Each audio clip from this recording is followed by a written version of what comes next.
bolak-balik nanya, kapan aku dibikinin nasi goreng mbak ya?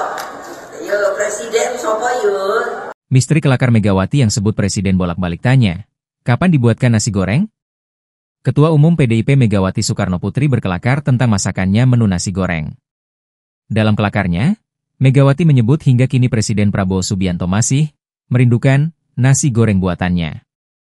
Hal ini terselip saat Megawati berpidato dalam acara Trisakti Tourism Award 2025 di Grand Sahid Jaya, Jakarta, Kamis, 8 Mei 2025.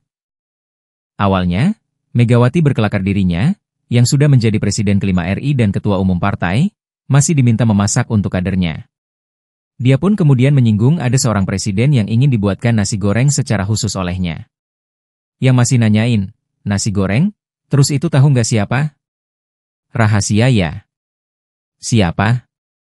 Hayo? Presiden? Ucap Megawati disambut tepuk tangan dan tawa para hadirin. Setelah itu, Megawati pun menirukan ucapan Prabowo yang menanyakan kapan akan bisa menikmati kembali nasi goreng tersebut. Presiden bolak-balik nanya, kapan aku dibikinin nasi goreng mbak ya? Presiden Sopoyo, kata Megawati. Melihat suasana ruangan yang semakin riuh dan penuh tawa, Megawati pun bertanya siapa yang ingin mencicipi langsung masakannya. Itu seneng banget loh, nanti tak buatin, siapa mau nasi goreng Ibu Mega? Ya tapi bayar loh. Gimana nggak bayar? Masa saya selalu dalam posisi tertekan? Pungkas Megawati.